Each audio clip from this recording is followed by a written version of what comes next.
മഹാവാക്യങ്ങളിൽ ഏറ്റവും ഉജ്ജ്വലമായ മറ്റൊരു മഹാവാക്യമുണ്ട്. പ്രജ്ഞാനം ബ്രഹ്മ. ഋഗ്വേദത്തിൻ്റെ മഹാവാക്യമാണത്. പ്ര എന്ന വാക്കിൻ്റെ അർത്ഥം ചൈതന്യവത്തായ.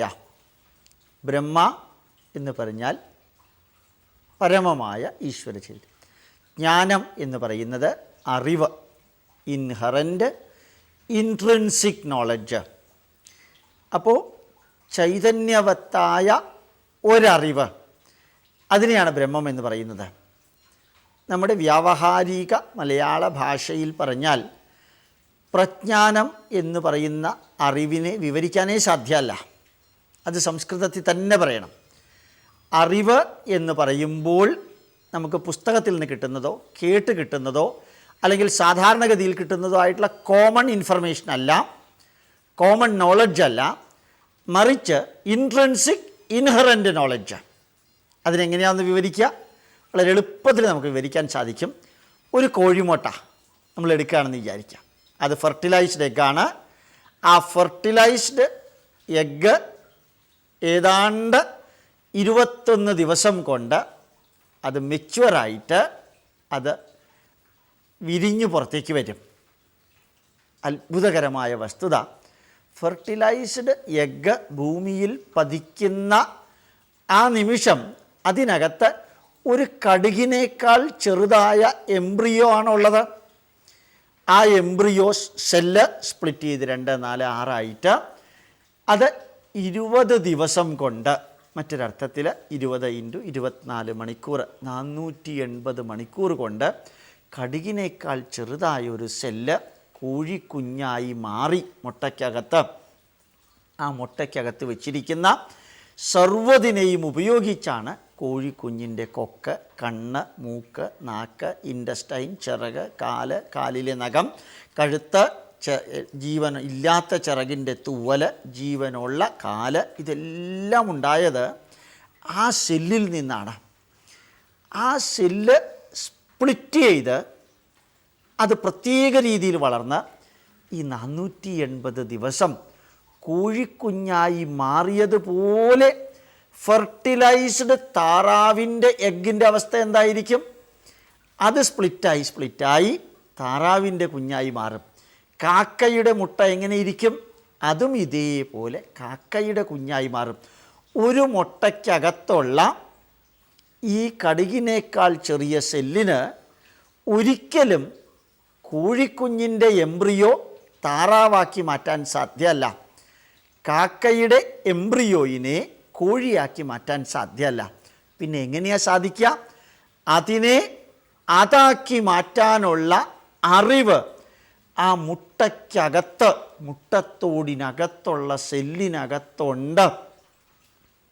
ഇത് ആധുനിക ശാസ്ത്രം മനസ്സിലാക്കിയത് 21ാം നൂറ്റാണ്ടിലാണ്. അത് ഭാരതീയർ അനവധി സഹസ്രാബ്ദങ്ങൾക്ക് മുൻപ് മനസ്സിലാക്കി. ഏതോ കാട്ടിൽ വെടിയേറ്റ് വീണ ഒരു ഗർഭിണിയായ ആന അതിൻ്റെ ശരീരം മറവ് ചെയ്ത വേളയിൽ മനസ്സിലാക്കാൻ സാധിച്ചത് അതിനകത്തൊരു ചെറിയ ആനയുടെ എംബ്രിയോ ഉണ്ടെന്നായിരുന്നു. ആ എംബ്രിയോ എടുത്ത് തൃശ്ശൂരിൽ ഏതോ ഒരു മ്യൂസിയത്തിൽ വെച്ചിട്ടുണ്ട്. കഷ്ടിച്ച് ഒരടിയേ ഉള്ളൂ, ഒരടിക്ക് താഴേ ഉള്ളൂ. അപ്പോൾ ആ ചെറിയ ആനയുടെ എംബ്രിയോ, കടുകിൻ്റെ അത്രയും ഉണ്ടായിരുന്ന എംബ്രിയോ സ്പ്ലിറ്റ് ചെയ്ത് ആന തന്നെയായി മാറി. ജിറാഫിൻ്റെ എംബ്രിയോ ജിറാഫായി മാറുന്നു.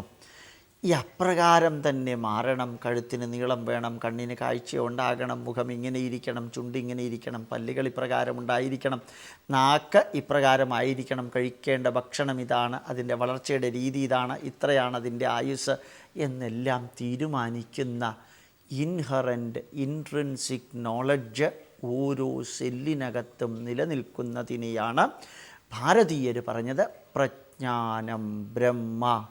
എന്നാലോചിച്ച് നോക്കുക, ഭാരതീയ ഈശ്വര സങ്കല്പം എത്ര അഗാധ തലത്തിലേക്ക് പോകുന്നുണ്ട്, എത്ര ഉജ്ജ്വലമായ ലെവലിലേക്ക് പോകുന്നുണ്ട്.